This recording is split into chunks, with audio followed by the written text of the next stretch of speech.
Morning. Top Gun here, about 10 to 3 a.m. on Saturday, February 6th. This is The World According to Top Gun, a Law Unto Oneself, Emerson. So first I want to talk about a little bit about the historical context for how I'm trying to use this quote. So the historical context is what Nietzsche called the death of God. So in the 1880s. So for about 2,000 years, right, human beings lived according to the code of Christianity or Judaism, but basically the two Western religions. But with the scientific revolution, and especially with Darwin's The Evolution of the Species in 1859, religion and the stuff that was said about creationism in the Bible was called into question. It just didn't square with the evidence. And so when Nietzsche said God is dead, he was saying that educated people could no longer believe in God. And for Nietzsche, this raised the specter of nihilism.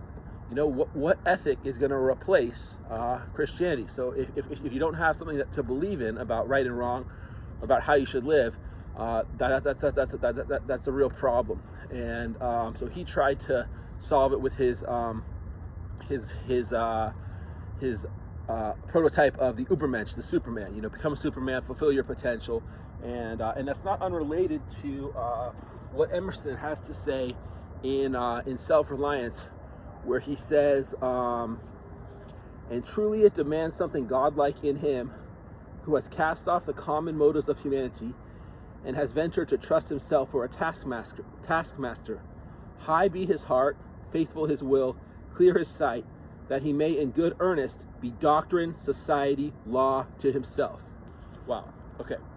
So, we're at that moment in history now where we realize that there are no external standards in terms of there is no God, so we have to find our own way. And most people want to cling to somebody else's system, so they'll go back to conventional religion, or they might believe in something like socialism as a form of secular religion, or something like that. But what Emerson is saying is that the truly great man creates his own standards and lives by them. Now there's limits to this. It's not relativism, because there are limits imposed by human nature. So, for example, our biology. Certain things are good for us and certain things are bad for us, for our physical health, for our mental health, for our relationships, for the organization of our society. And so we learn through science and history what works and what doesn't work.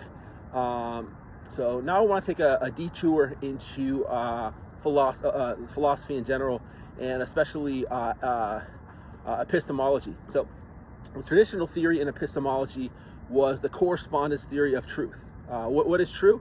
What's true is what corresponds to reality. If your belief corresponds to how reality really is, that's what's true. Now, for a long time, I believed this. It comes from Aristotle. It makes a lot of sense. However, after evolution, it no longer makes sense, because we didn't evolve to be abstract thinking beings. We evolved to survive and reproduce. And so the guy who does the best job of drawing out the implications of what this means for epistemology is William James. And I have been reading John Cagg's wonderful book, Sick Souls, Healthy Minds, about William James. And William James says, this is he considered the founder of pragmatism. He says, my thinking is first and last and always for the sake of my doing. That's from the Principles of Psychology. Now, of course, in the evolutionary context, that makes sense, because we're not here to discover the ultimate truth. We're here to survive and to reproduce. It's not about what we think. Thinking is a means to acting. Acting is the end. And so what the theory of evolution does is it reverses the priority traditionally placed on epistemology by philosophy, epistemology being the theory of knowledge, and places ethics at the foundation of everything. It's really about how we should act and how we should live to live good lives. And so,